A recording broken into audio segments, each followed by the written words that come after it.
Let's talk culture.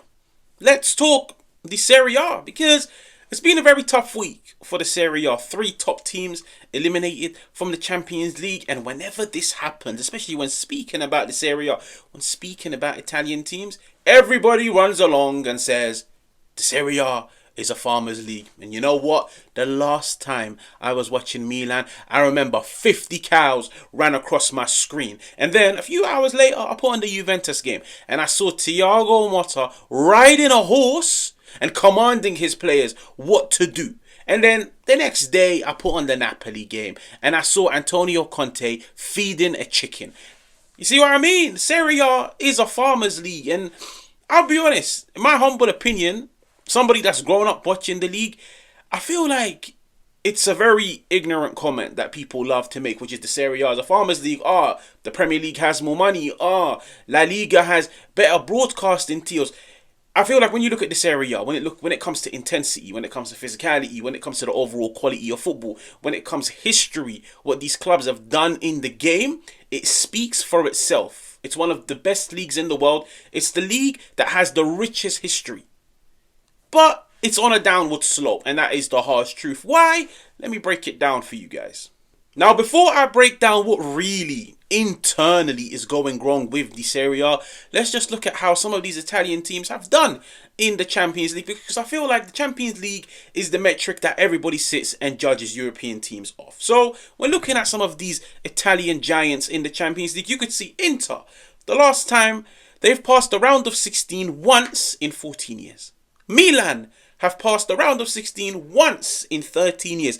Juventus, the last time they passed the round of 16 was in 2019. Atalanta have passed the round of 16 once in their entire club's history. The same can be said about Napoli.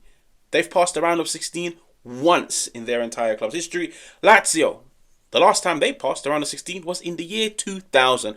And Bologna, the surprise package of the season. We all saw what they done last year under Thiago Motta. Everybody was excited to see a new team in the Champions League.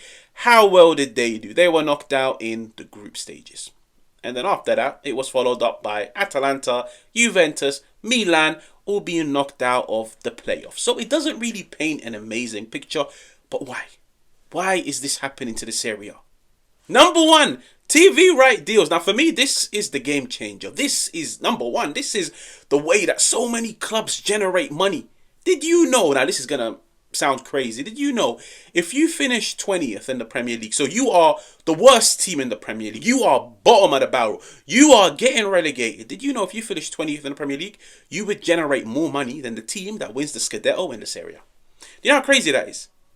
The relegated team gets rewarded financially more than the team that wins the league in Italian football. What does that tell you about the Serie A? What does it tell you about their broadcasting? About the fact that they can't market and promote their product? They can't promote culture to people across the world. And it comes down to TV right deals. I feel like every season they can't sit down and negotiate a good package that comes with good sponsorship, that comes with good broadcasting opportunities across the world. I'm from the UK, and I'll tell you guys one thing for free. Sometimes I struggle to find a channel that can broadcast the Serie A for me. Imagine people across the world. When you compare it to the Premier League, they've got broadcasters across the world. North America, the Premier League is being broadcasted.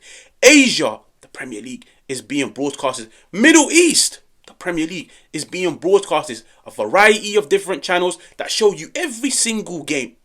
When it comes to the Serie A, that isn't the case. And there's a reason why they don't generate as much money. Secondly, stadium ownership. As wild as it may sound, not every team in the Serie A owns their stadium. Now, if you don't own your stadium, guess what that means? It means your revenue is always going to be limited because you now have to split it. So, for example, the revenue that you make from sponsorship, the revenue that you make from broadcasting, the revenue that you make from just match day tickets, it's all now going to be split. A lot of the teams in the Serie A, the stadiums are owned by the local town. A lot of the teams in the Serie A, they share stadiums. Milan, Inter, they both share. The San Siro. You look at the Stadio Olimpico. Roma and Lazio, they both share that stadium. And that stadium was built in 1937. Do you know how crazy that is? Do you know how crazy that is? A stadium that was built in 1937, that was used as an Olympic ground is now shared by two massive teams in the Serie A. That means the revenue is split, the broadcasting deals are split, the sponsorship is split. And I feel like the fact that the stadiums are shared and the fact that not much money is being pumped into these stadiums. Like, these stadiums, they don't look the best. Nobody is sat telling themselves, can't wait to go Italy and go on a tour of these Italian stadiums. No. Unless you're born and raised watching the Serie A and you know what these teams stand for and you want to go, I feel like this younger generation don't look at the Stadio Olimpico and tell themselves, I can't wait to go there. They look at the San Siro because of Milan and Inter. Outside of that, the other grounds, they're poor. I feel like the infrastructure at times around the stadiums can be poor. I feel like just the overall conditions, the stadiums are very, very, very run down. Now, if the stadium is run down, you're going to struggle to attract tourists. When people do come, they don't want to come back. And it doesn't allow you to build that bond with a fan, because a fan's experience at your ground isn't the best. It's all about promoting your product. It's all about making sure the fan, when they do come, they want to come back. And I can't really say that about many stadiums in the Italian league.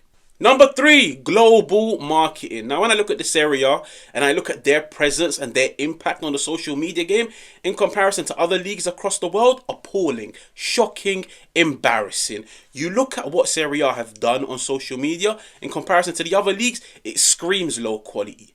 It screams poor work. It screams lack of investment. And I genuinely just look at this area and tell myself, you've got such an amazing opportunity to promote your clubs, to promote culture, to promote the history, to promote your players, to monetize your goods, merchandise, sell t-shirts, sell jumpers. Social media, it's the home of fan engagement. It's an opportunity for you to engage with fans, retain fans, attract new fans.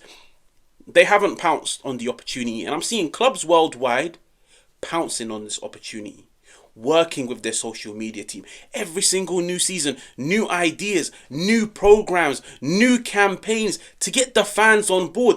Build a family, build a unity. I look at the Serie A and I'll be honest, their impact on social media, what they do, it really, really, really isn't good. And it's no surprise.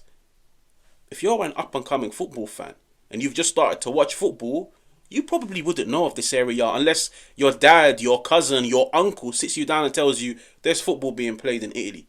Because when you go online, the only teams, the only clubs, the only leagues that you see being promoted on social media, the Premier League, the Bundesliga, La Liga, you end up supporting a team of those 3 leagues.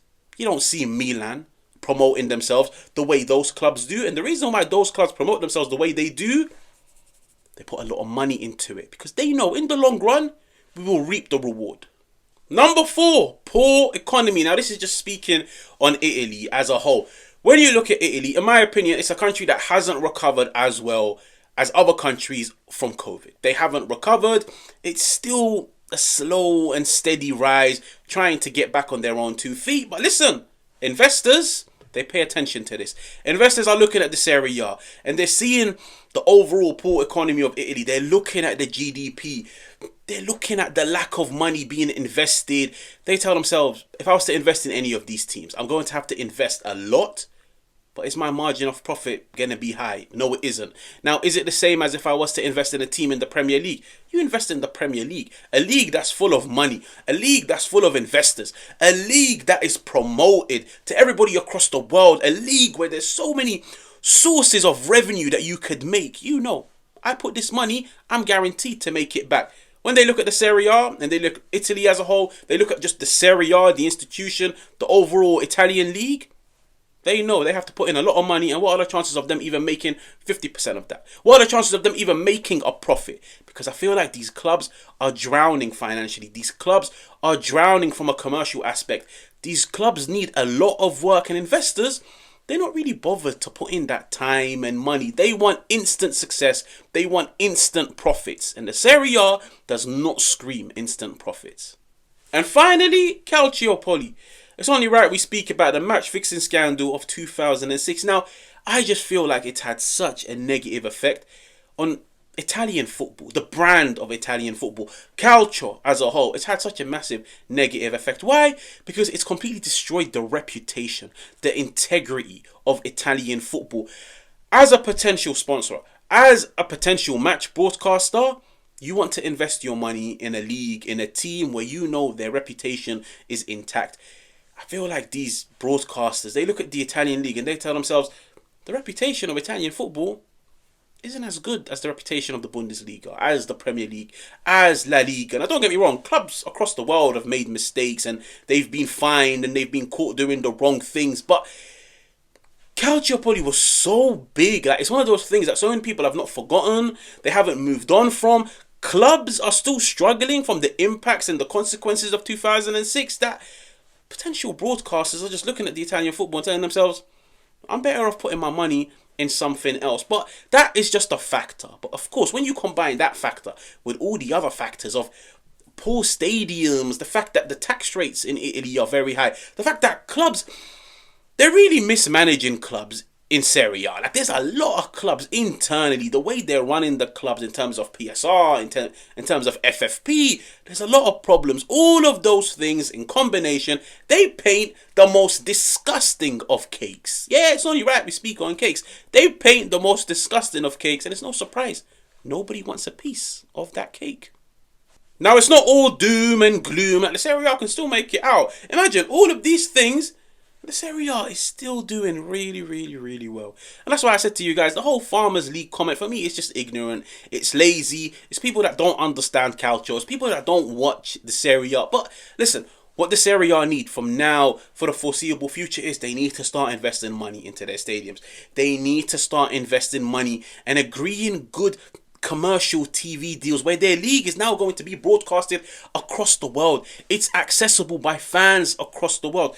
And on top of that, they need to really work on their marketing schemes. They really need to work on promoting their product, promoting Italian football to the younger generation in order for fan bases to grow, in order to generate more money from merchandise. There's so many things. And I feel like the blueprint is there because teams across the world are all following the same formula. I just feel like Italian teams have completely ignored that formula and they're still living and operating as if it's the 1990s. Get with the times, adapt, and you will grow. Now, if you're new, make sure to subscribe. Make sure to let me know what you think on the Serie A being a Farmers League in the comments. And I will catch you guys on another one.